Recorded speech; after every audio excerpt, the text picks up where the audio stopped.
CAPF AC 2022 का DAF filling का last date आपका इंड हो चुका है। DAF आपका फिल हो चुका है। जो कैंडिडेट, कुछ एक्सेप्शनल कैंडिडेट होते हैं जो एलिजिबिलिटी को क्वालिफाई नहीं कर पाते हैं, जैसे किसी का ग्रेजुएशन कंप्लीट नहीं हुआ उस टाइम में, या कोई अदर क्राइटेरिया फुलफिल नहीं कर रहे हैं, अदरवाइज है सारे लोगों ने आपने फिल कर लिया है।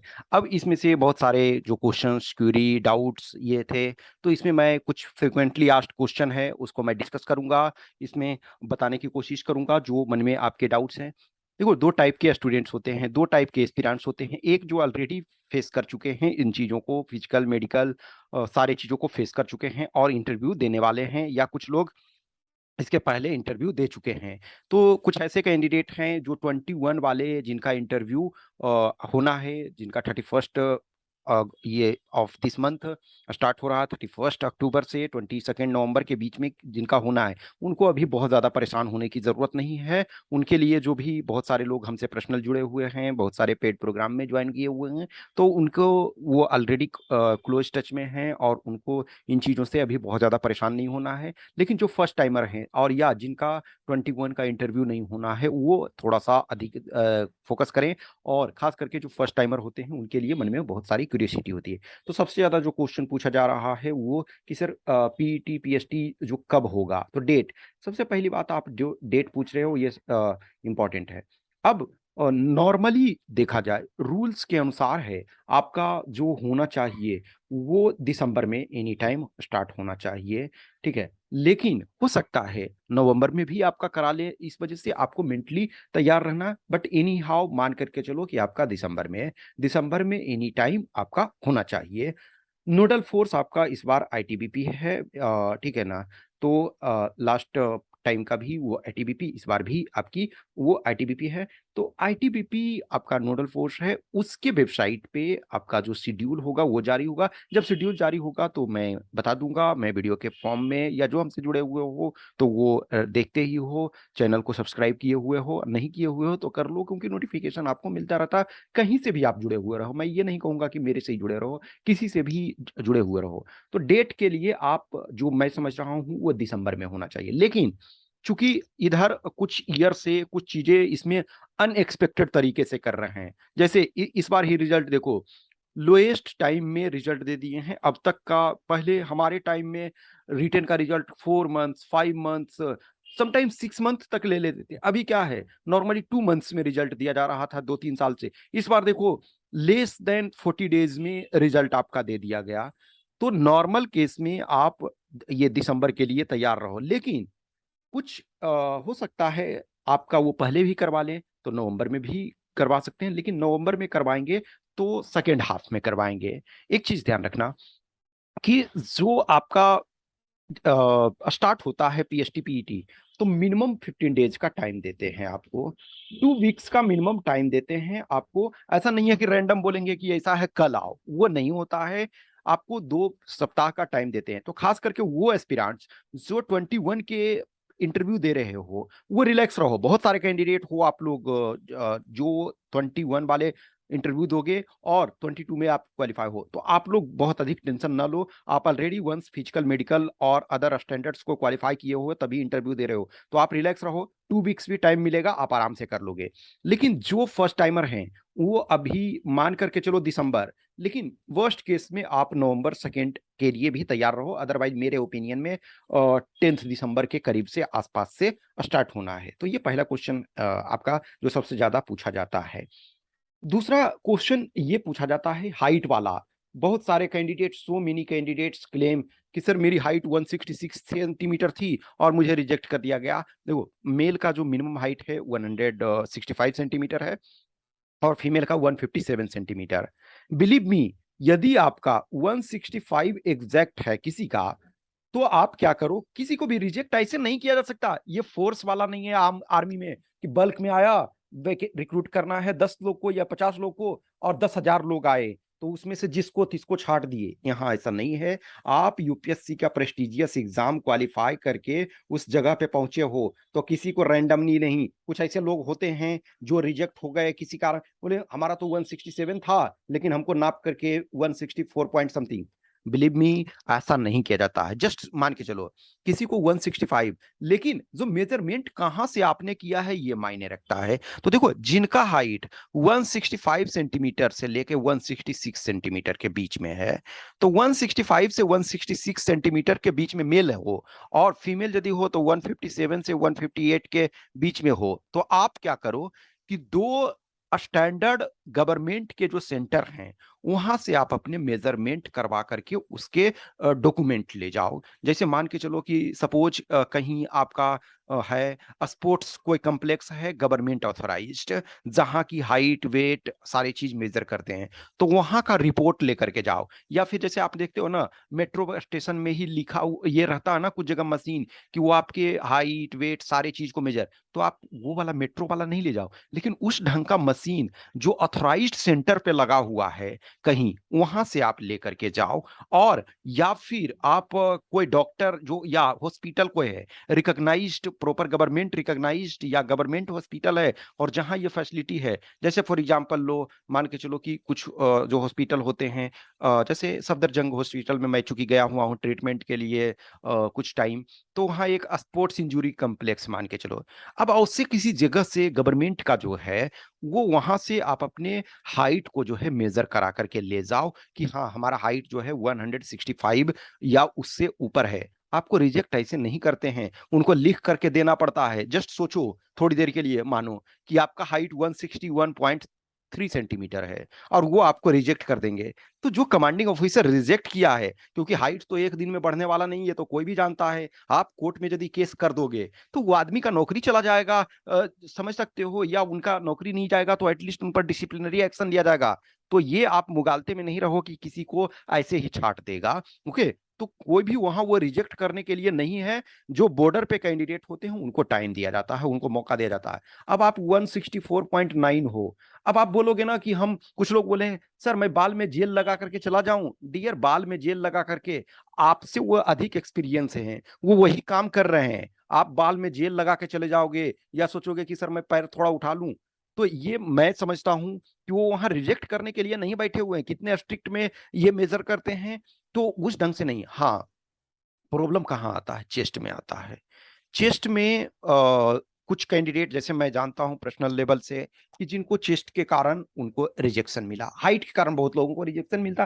तो हाइट एक ऐसा चीज है जो घट बढ़ नहीं सकता है। चेस्ट वाला में लिटिल बिट जो होता है वो फ्लेक्सिबिलिटी कमांडिंग ऑफिसर के ऊपर डिपेंड करता है। जैसे किसी का चेस्ट सपोज, चूंकि फीमेल के लिए ये एप्लीकेबल नहीं है, मेल के लिए एप्लीकेबल है, तो यदि किसी का चेस्ट जो है वो आपका 80.9 हो रहा है मान के चलो, तो कोई ठीक ठाक अच्छा कमांडिंग ऑफिसर है ना, तो वो बोलते हैं कि ऐसा है थोड़ा सा एक्सरसाइज कर लो, थोड़ा सा ये अपना स्ट्रेचिंग कर लो, पुशअप कर लो, तो आपका चेस्ट जो है फॉर टाइम बीइंग ठीक ठाक हो जाता है। अब चेस्ट का क्या है ना कि चेस्ट परमानेंट प्रॉब्लम नहीं है। क्यों? क्योंकि आप खाना खाओगे, बढ़िया से रनिंग करोगे और आप अच्छा डाइट लोगे, तो चेस्ट आपका 81 है तो 82 हो सकता है, 83 हो सकता है, 84 हो सकता है। लेकिन हाइट, एक सपोज आपका एज 23 ईयर्स हो रहा है, 21 year, 22 year, 24 year, 25 year, 26 year, तो हाइट बढ़ना मुश्किल हो जाता है, क्योंकि 18 19 के बाद हाइट ऑलमोस्ट नहीं बढ़ता, फ्यू एक्सेप्शंस आर देयर।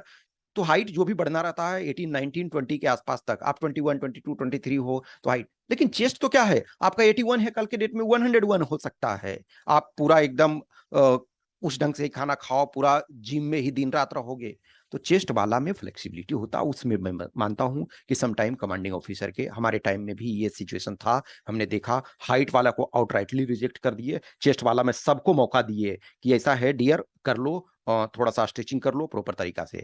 फिर एक्सपेंशन वाले में, एक्सपेंशन वाले में देखो क्या है कि उसमें आप कहीं क्लेम नहीं कर सकते हो कि आप बाहर कहोगे कि सर मैंने तो 7 सेंटीमीटर फुला लिया, लेकिन वहां आप एक्सपेंड नहीं कर रहे थे, तो वहां आपकी प्रॉपर तरीका से आपको मौका देते हैं। हमारे टाइम में तो हमने देखा, हम चूंकि 2 बार फिजिकल मेडिकल अटेंड कर चुके हैं, और फिजिकल में तो मुझे कोई प्रॉब्लम नहीं था, तो मैं दोनों जगह देखा हूँ। एक बार मैं आईटीबीपी सेंटर पे गया हूँ, एक बार सीआरपीएफ, दोनों जगह मैंने तो देखा कि दोनों जगह अच्छे हैं, लोग अच्छे से बिहेव कर रहे हैं। हाइट वाले को नो डाउट बहुत टॉर्चर एक तरह से करते हैं कि बेटा उधर तुम्हारी जब हाइट नहीं है बाबू, फोर्स में ज्यादा, तो उसमें उस फोर्स में हाइट का जो इंपॉर्टेंस अपने आप में है हर वो चीज के लिए। तो चेस्ट वाले में लिटिल कमांडिंग ऑफिसर के ऊपर डिपेंड करता है। तो ये मानो कि आपका जो जिनका भी सपोज जिसका 167 है, 168 सेंटीमीटर हाइट है, या फीमेल में से 2-3 एक्स्ट्रा सेंटीमीटर है, तो उनको कोई प्रॉब्लम नहीं। जहां आप बॉर्डर पे हो तो मैं समझता हूं कि उसको गवर्नमेंट ऑथराइज्ड सेंटर से करके ले जाओ।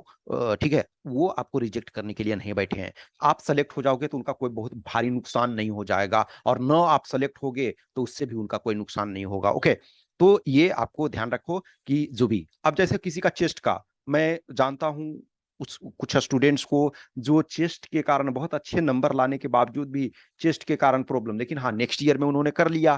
तो चेस्ट में प्रॉब्लम है तो अभी आप जान रहे हो, अभी से पूरा खाओ, जम करके पूरा खाओ पियो। तो ये अब देखो आपके पास जो फिजिकल स्टैंडर्ड, तो ये फिजिकल स्टैंडर्ड में मेनली आपका दो चीजें रिजेक्शन का रीजन होता है उस समय फिजिकल में, क्योंकि और चीजें जो होगी वो मेडिकल में आपका जाएगा, लेकिन यहाँ आपका हाइट वाला इशू होता है जो स्टैंडर्ड वाला में, और चेस्ट वाला। चेस्ट में दो चीज, एक तो मिनिमम आपका, चूंकि वो मेल के लिए सिर्फ एप्लीकेबल है, तो चेस्ट एक नॉर्मल 81 सेंटीमीटर और एक्सपेंशन मिनिमम 5 सेंटीमीटर चाहिए, ये दोनों क्राइटेरिया। तो ये आप हो गए, तो अब एक तरह से फिजिकल इफिशियंसी टेस्ट में जाओगे। फिजिकल इफिशियंसी टेस्ट में मेल के लिए 4 इवेंट है और फीमेल के लिए 3 इवेंट है।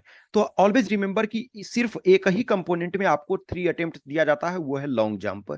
लॉन्ग जंप मेल के लिए 3.5 मीटर और फीमेल के लिए 3 मीटर। तो इसमें आपको 3 अटेम्प्ट दिया जाता है। ये सबसे ज्यादा कैंडिडेट मैं समझता हूं कि 4 इवेंट में, जो मेल है उसमें 4 इवेंट है और फीमेल में 3 इवेंट है। तो सबसे ज्यादा रिजेक्शन जो मैं, मेरा एक्सपीरियंस है कैंडिडेट्स के साथ, मैं अपने बैच में दोनों टाइम देखा हूं, तो सबसे ज्यादा कैंडिडेट इसी में, इवन इफ 3 अटेम्प्ट्स दिया जाता है उसके बावजूद भी इसमें ज्यादा लोग रिजेक्ट होते हैं। समटाइम प्रॉब्लम क्या होता है कि लोग जंप तो कर जाते हैं जितना जरूरत है उससे ज्यादा, लेकिन प्रॉब्लम क्या होता है कि वो लाइन को टच कर जाते हैं, कभी या तो जहां से स्टार्टिंग पॉइंट या जहां से एंडिंग पॉइंट। तो ना तो आपको स्टार्टिंग पॉइंट को टच करना है, ना एंडिंग पॉइंट को, बॉडी को आगे थ्रो करना है। और रनिंग आप जितना अच्छा करोगे, लॉन्ग जंप आप उतना अच्छा कर सकते हो। मैं समझता हूँ ये बहुत आसान है, मैं प्रिपरेशन नहीं भी कर रहा हूँ, जब नहीं भी रनिंग कर रहा हूँ तब भी लॉन्ग जंप है उतना कर, क्यों? क्योंकि कॉन्फिडेंस। हाँ, अब ऐसा नहीं है कि अब मैं उस एज में हूँ कि कर लूंगा, अब ऐसा नहीं, किसी को 60 ईयर्स एज हो गया, 55 ईयर, तो उनको प्रॉब्लम होगा, लेकिन अभी अपन लोग जिस एज में है तो आराम से वो हो जाता है, बस बहुत अधिक परेशान न होने की जरूरत है, तो ये कर ले जाओगे। ओके, नेक्स्ट जो आपका ये होता है रनिंग वगैरह, तो रनिंग में क्या है ना कि ग्रुप में, अब जैसे देखो, जो आप रनिंग करते हो 100 मीटर, तो 100 मीटर में आपको मेल के लिए 16 सेकेंड दिया जा रहा, फीमेल के लिए 18 सेकेंड दिया जा रहा, तो आप उतना में कर ले जाते हो। कुछ ऐसे धावक हैं जो 13 सेकेंड में कर लेंगे, 14 सेकेंड में कर लेते हैं, तो आप उनको ध्यान रखो और उनके साथ आप प्रॉपर दौड़ो। ग्रुप में दौड़ना थोड़ा आसान होता है, जब इंडिविजुअल दौड़ते हो तो एक चैलेंज टास्क आपके लिए होता है, तो वो कर लो। और रनिंग में भी 3 मिनट 45 सेकेंड और 4 मिनट 45 सेकेंड 800 मीटर में, तो बहुत ज्यादा डिफिकल्ट नहीं है। ओके, तो इसको ध्यान रखो। अब मेडिकल वाले में, मेडिकल में देखो एक चीज ध्यान रखो कि इस बार जो आपका मेडिकल वाले में हो रहा है, तो मेडिकल में आपका री मेडिकल वाले में डाउट्स ये है कि आपको विद इन 24 आवर्स में आपको ये करना है कि हम जब भी आपको जैसे ही मिला रिजेक्शन का सपोज सर्टिफिकेट, तो विद इन 24 आवर्स में आपको अपील करना है। पहले अपील के लिए 15 डेज दिया जाता था, और उसके बाद में टाइम आपको दिया जाता था मेडिकल के लिए। तो जो अभी है वो 24 आवर्स के अंदर आपको अपील करना है, और मे बी आपका रिव्यू मेडिकल जो है वो 1 दिन में हो सकता है, 2 दिन बाद हो सकता है, 3 दिन बाद हो सकता है। लेकिन कुछ चीजें ऐसी है, जैसे किसी का वेट एक्स्ट्रा है, तो वेट ऐसा नहीं है ना कि 24 घंटे, किसी का वेट 5 kg एक्स्ट्रा है, तो ऐसा नहीं है ना कि 24 घंटे में उसका वेट घट जाएगा, ऐसा नहीं हो सकता है। वो एक्सेप्शन, जैसे राजू श्रीवास्तव बोलता है ना कि एक महिला बोलती है, बाबा रामदेव वजन घटाने वाला बोलते हैं, तो बोलते हैं कि बाबा मेरा तो वजन एक ही दिन में 5 kg कम हो गया। तो बोला "हाँ, अच्छा कैसे?" तो बोले कि मैं प्रेग्नेंट थी और बेबी डिलीवरी हुआ तो ऑब्वियसली कम हो गया। तो वो सिचुएशन नहीं होता, आपका वजन जो है, और I am sorry for that example, बस लाइट मोमेंट पे वो राजू श्रीवास्तव वाला कॉमेडी, चूंकि उनका डेथ हो गया राजू श्रीवास्तव जी का, तो जस्ट अभी मैं कुछ देख रहा था, तो ये में तो एक लाइट मोमेंट पे वो लो उसको, ठीक है ना, डोंट टेक इट अदरवाइज। तो अब ऐसा नहीं हो सकता, 5 kg वजन आपका एक दिन में नहीं, तो 24 घंटे में आपका रीमेडिकल लिया जाएगा, तभी आप वही रहोगे। हो सकता है 100 ग्राम आपका 200 ग्राम कम हो सकता है। तो लिटिल अभी चूंकि ये फर्स्ट टाइम है, तो इसमें मैं समझता हूँ कि चूंकि ये गेस्टेड ऑफिसर का है, जबान का वगैरह का होता है, तो बहुत सारी चीजें अपील और ये सब का नहीं दिया जाता, लेकिन इसमें मैं समझता हूँ कि आपको मौका दिया जाएगा। अब किसी को माइनर सर्जरी कराना है, उस माइनर सर्जरी से वो ठीक हो जाएगा, तो लेकिन ठीक 1 दिन में तो नहीं हो जाएगा, तो उसके लिए टाइम दिया जाएगा। तो मेडिकल में डाउट्स हैं, तो उसको आप जो कंपोनेंट आपके कंट्रोल में है उस पर वर्क करो। जैसे ओवरवेट, तो ओवरवेट आपको पता है ना आप जो चार्ट दिया हुआ है आपका नोटिफिकेशन में, तो उस चार्ट के अनुसार देखो, आपका 1 केजी 2 केजी एक्स्ट्रा रहता है तो कोई दिक्कत नहीं, वो ऐसे ही अलाउ हो जाता है। लेकिन आपका यदि 6 केजी 5 केजी 4 केजी एक्स्ट्रा है, तो अभी आपके पास टाइम है, 1 मंथ 1.5 मंथ 2 मंथ, जो भी। अभी हम एग्जैक्ट नहीं जान रहे हैं, हम ये मान के चल रहे हैं 10 दिसंबर के आसपास से होगा, तो आपके पास अभी 2 मंथ्स के आसपास का टाइम है। तो आप उसको कर लो। देखो, यदि आपका ओवरवेट है, जो कंट्रोलेबल है, जो किया जा सकता है, रनिंग जितना करो, वाटर अधिक कंज्यूम करो, जो हैवी डाइट मत लो, जैसे मानी जाए नॉन वेज जैसे जो खा रहे हो तो नॉन वेज वगैरह मत खाओ। अब जो वेज में ही खा रहे हो तो मिल्क वगैरह लो, लेकिन मिल्क एक तरह से वो लो, क्रीम वाला बहुत अधिक नहीं लो। जो ऑयली सब्सटेंसेस को, ऑयली पदार्थ को थोड़ा सा कम खाओ, ये चीज को करो, ठीक है। तो आपका कम हो सकता है वजन, 5 केजी 6 केजी कम करना वो बहुत चैलेंजिंग नहीं है। आप सिर्फ और सिर्फ रनिंग करोगे, आपका तो हो जाएगा। अभी आपके पास टाइम है। अब रनिंग करोगे तो दोनों फायदा है, एक तो आपका फिजिकल हो जाएगा और एक मेडिकल स्टैंडर्ड में इसमें आराम से कर जाओगे, कोई प्रॉब्लम नहीं है, ठीक है। अब इसके चलते वजन के कारण आपको मेडिकल में टेम्पोररी रिजेक्शन दिया जाए, फिर उसके बाद परेशानी हो, फिर अपील और ये सब करो, उससे अच्छा अभी आपके पास टाइम। अब किसी के सपोज आई में प्रॉब्लम है, हो सकता है माइनर सर्जरी कराने से वो ठीक हो जाएगा। किसी के और बॉडी के किसी पार्ट में एक लिटिल माइनर सर्जरी कराएंगे या जो भी है तो वो ठीक हो जाएगा। तब उस वो लेकिन आपके कंट्रोल में अभी नहीं है, तो उसके लिए रहने दो जो भी ये है। चूंकि आपको फिजिकल, आपको ऐसा ऑपरेशन है कराओगे, तो सपोज 1 मंथ आपको, 2 मंथ्स आपको फुल फ्लेज में रनिंग करने से डॉक्टर मना करेंगे, तो अब ये ऑपरेशन कराने से अभी फायदा नहीं है उस चीज का। अब एक आपका ये होता है कि जो रनिंग वगैरह क्या, ये देखो हमेशा ध्यान रखो कि जैसे जैसे ऊपर जाते हैं, जैसे जैसे पोस्ट अच्छा होता जाता है आपका, तो जो फिजिकल का मायने इंपॉर्टेंस कम होता जाता है। लेकिन ये फिजिकल आपका ऐसा है कि आप रनिंग करोगे, आप जाओगे, आप ट्रेनिंग करोगे, तो ट्रेनिंग में आपको 20 किलोमीटर तक, अप टू 20 किलोमीटर तक रन करना होगा। तो ये चीज आपको इतना इतना ज्यादा करने की जरूरत नहीं है। पहले इसमें जब इनिशियली यूपीएससी लेना स्टार्ट इस एग्जाम को किया था, तो जो 800 मीटर है तो उसमें मात्र 3 मिनट दिया जाता था। तो 3 मिनट मेल के लिए दिया जाता था, तो 3 मिनट चैलेंजिंग था। लेकिन 3 मिनट 45 सेकेंड कोई चैलेंजिंग नहीं है। आप रनिंग स्टार्ट करो। नॉर्मली क्या है कि वीक में 5 डेज करो, वीक में 5 डेज आपको करना है। और शुरू में बहुत अधिक रनिंग स्पीड पे मत करो। नॉर्मली टारगेट रखो 2 to 3 किलोमीटर। कुछ ऐसे लोग हैं 5 किलोमीटर करते हैं, तो उनके लिए तो कोई दिक्कत नहीं।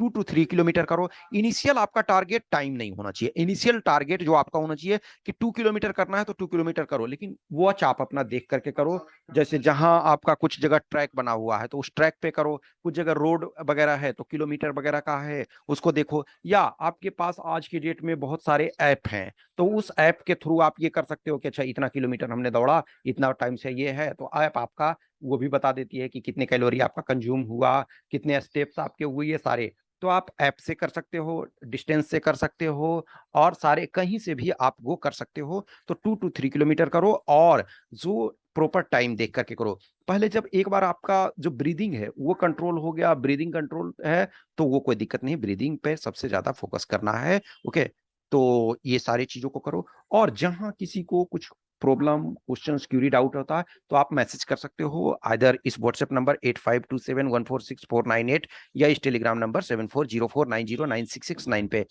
हमेशा ध्यान रखो कि ये फिजिकल वगैरह है, इतना टफ नहीं है, आसान है, कोई भी कर लेता है। अब मैं अपने आधार पे मैं समझता हूँ कि मैं बहुत ज्यादा मेरी ये नहीं थी कि मैं रेगुलर रनिंग कर रहा हूँ या नॉर्मल था। तो हाँ, एक प्रेशर होता है, किसी भी एग्जाम एग्जाम है, कोई भी हो, किसी चीज से कारण हो सकता है। आपका फिजिक अच्छा है। अब मेरी हाइट एक तरह से ज्यादा नहीं है, 168 सेंटीमीटर है, तो मुझे पता है कि 165 है, कोई भी हमारा आशा नहीं कर सकता। और मैं जानता हूँ कि 166 वाले हैं हमारे साथ, वो भी आराम से असिस्टेंट कमांडेंट हैं। 165.1 भी रहेगा तो आपको डायरेक्ट रिजेक्ट नहीं करता। मैंने देखा जिनका 144 164 था, उन्हीं को रिजेक्ट किया गया। लेकिन 165 से थोड़ा भी है तो उनको रिजेक्ट नहीं किया जाता। हाँ, उनको 2-3 बार मेजर किया जाता है। पहले मान के चलो एक कांस्टेबल मेजर कर रहा है, जिसका 168 है, 169 है, 170 है, 172 है, उसको कोई दिक्कत ही नहीं है, कांस्टेबल ओके कर दिया। लेकिन जिसका लगता है कि बॉर्डर पे है, तो उससे हायर अथॉरिटी मान जाएगा, higher authority in the sense sub inspector आया, सब इंस्पेक्टर को भी कंफ्यूजन, असिस्टेंट कमांडेंट आए, असिस्टेंट कमांडेंट तो कमांडेंट आए, हो सकता है डीआईजी तक आएंगे। तो ऐसा नहीं है, आपको टाइम देते हैं, सफिशियंट टाइम देते हैं, ऐसे नहीं। क्योंकि देखो कांस्टेबल होता है ना, तो कांस्टेबल वाला में मैं कांस्टेबल को कम करके नहीं आंक रहा हूँ, लेकिन ये होता है कि उसमें बल्क में आ रहे हैं, ये है उनकी रिक्रूटमेंट बहुत ज्यादा। ऑफिसर क्या है, लिमिटेड होते हैं ना, 1%, 2%, 3% आपके जो भी हैं, मैक्सिमम 5% होते हैं जो ऑफिसर होते हैं प्रॉपर, और कुछ सबॉर्डिनेट ऑफिसर होते हैं। तो प्रॉपर ऑफिसर जो हैं वो 5% से लेस होते हैं, तो इनमें मौका दिया जाता है। आप यूपीएससी जैसे प्रेस्टिजियस एग्जाम का क्वालिफाई करके आए हो तो इतना प्रॉब्लम नहीं होता। जैसे जैसे चीजें आगे बढ़ती जाती है, हम सेपरेट सेपरेट और चीजों पे सब पर वीडियो बनाते जाएंगे। Okay, thank you.